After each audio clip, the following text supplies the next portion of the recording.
大家好啊，歡迎嚟到新一集嘅訪問啊！今日我哋繼續有我哋主持麥海林麥師傅喺度。你好啊，麥師傅。你好啊。係啊，最近咧我都同好多朋友咧有個探討，咁佢哋都同我哋討論緊一啲移民嘅問題。咁因為佢哋咧都有一啲可能因為生活嘅原因啊、工作關係或者即係啲可能升學嘅條件啊，咁就去咗移民。咁但係我想知道，如果一個人去移民嘅時候，咁喺佢哋嘅命格入邊，可唔可以睇到啲咩類型嘅特徵咧？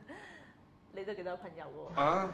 我見每一集都係你啲朋友有好多一啲 information 過嚟。好啊，我哋就呢個題目我哋講一講啊。你係講到有冇喺命盤裏邊睇得到一個人有冇移民運，係咪咁嘅意思啊？就係咁。係有嘅，係啦。喺四柱推命裏邊啦，喺紫微斗數裏邊啦，佢哋各自各咧都有方法咧，係睇到呢個人咧係有冇移民嘅運，而準確度咧係超過90%以上嘅，的而且確係睇到嘅。咁例如啦，亦都有好多最近啦，加上咁有好多一啲鄉客嚟問我麥師傅我哋想移民喎，咁樣你睇到我有冇移民運啊？咁樣一定係自己想移民先會嚟問我有冇呢個移民運嘅，唔想移民嘅人係唔會走嚟問我有冇移民運啊咁樣嘅。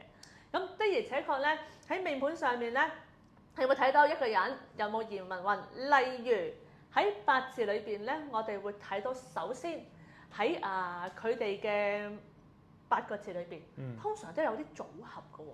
咁啲組合咧，我哋被稱之為咧叫做四馬地。咁如果咧喺佢個八字裏邊咧有四馬地嘅組合咧，的而且確再經歷一個四馬地嘅大運咧，佢個移民咧係高達70%以上嘅個命進率。咁而喺斗數裏邊咧，如果佢本身咧佢喺呢個大運裏邊牽扯到遷移宮同埋牽扯到財帛宮嘅話咧，亦都牽扯埋官祿宮嘅話咧，佢移民機會就會好大啦。咁點解會牽扯到幾個宮位先至可以決定得到咧？咁樣有時你就係牽扯到咧呢一個遷移宮，可能你就係去旅行，但係移民要用大財㗎嘛。冇一個人話移民唔使用錢嘅，因為你要將啲資金轉移去嗰邊啊，要搞啲申請啊，甚至乎投資啊，或者入學啊，或者置業啊，諸如此種，就一定要喐到財帛宮嘅。咁點解喐到官祿宮咧？係因為官祿宮係你嘅行為，亦都係你嘅事業。咁你嘅行為會咁做，你嘅事業會搬遷。咁咧通常都會中咧有移民運㗎啦，咁樣。咁如果有冇得睇到就係話點樣選擇到，即係喺佢哋選擇移民嘅地方嘅時候，有冇邊一個地方更加適合佢哋咧？梗係有啦嚇。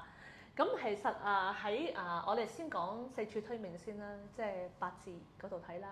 嗱，如果一個人佢真係喺嗰個命盤裏邊咧係觸碰到四馬地嘅話咧，咩叫四馬地咧？日生自害叫四馬地。觸碰到嘅話咧，咁亦都會顯示喺佢嘅命圖裏邊，原來佢係適合向邊個方位走嘅。咁個方位係點定咧？以佢出生地去定。即係例如好似有個鄉客嚟問我，佢係醫生嚟嘅，咁佢問我我有冇移民運啊？咁樣，咁我睇到我話喂，有移民運喎，不過你想去澳洲喎，係點解你睇到我去澳洲嘅咁樣？咁但係澳洲我覺得唔適合你喎，咁樣點解會睇到咧？會喺佢個八字裏邊睇得到，佢會往南方走啊。係。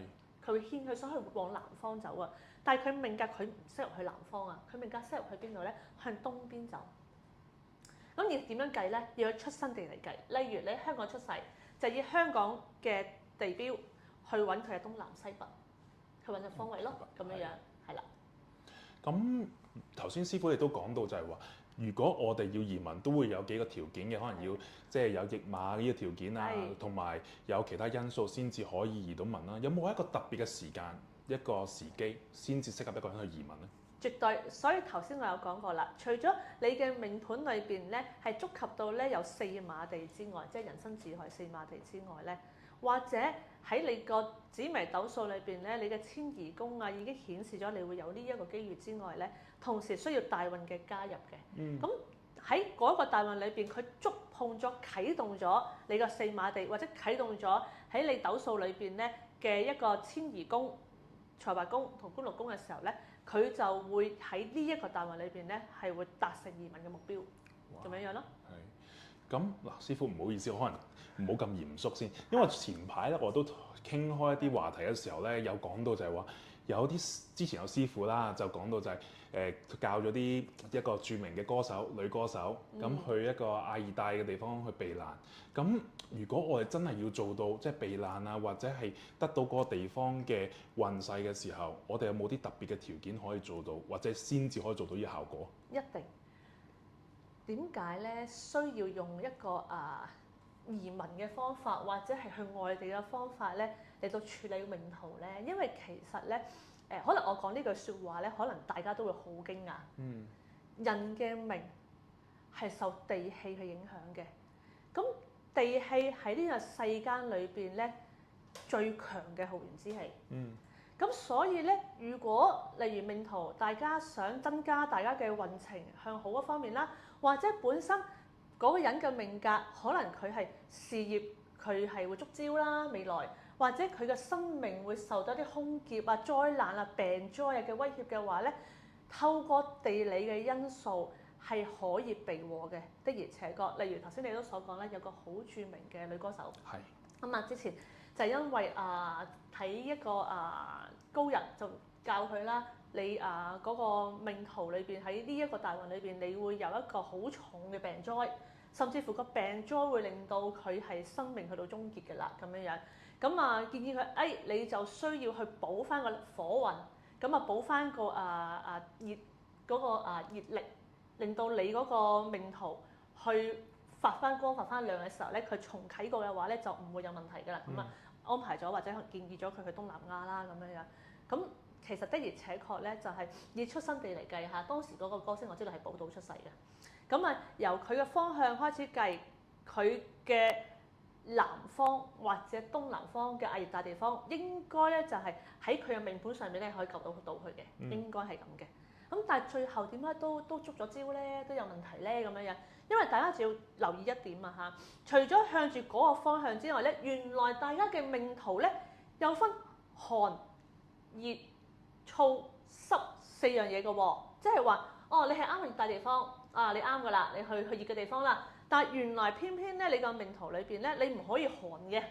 咁其實東南亞例如泰國都好，大家可能唔知道咧，係泰國咧，佢大部分咧都係屬於亞熱帶地區，但係如果往北走咧，因為泰國係好長㗎，個國家係都大嘅，長方形㗎，佢係長條形㗎。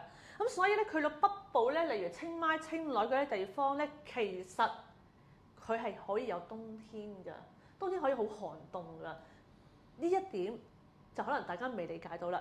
原來就要加埋寒暖燥濕落去㗎。所以一寒之下去到亞熱帶地方都搞唔掂啦。例如去澳洲，例如呢個命格適合去澳洲啦，去澳洲去補命啦，攞地薄之氣咧去補翻喺你嘅命格裏邊缺失咗嘅火運啦。咁樣嘅時候就去澳洲避難啦。但係大家知唔知道澳洲係有企鵝㗎？係有凍嘅地方，澳洲可以滑雪㗎，有啲地方。咁你就要避咗嗰啲凍嘅地方咯。如果你明知道你係忌寒嘅，你明知道你命格裏邊我係忌北方嘅，咁你就要避嗰啲地方㗎啦。係啦。咁今日首先多謝麥師傅先啦。咁如果其他有需要移民嘅朋友，真係要睇下自己有冇一個移民嘅命先。咁如果需要嘅話，咁我哋就再探討呢個問題。咁今日多謝大家。咁我哋下集再見。下集再見，拜拜。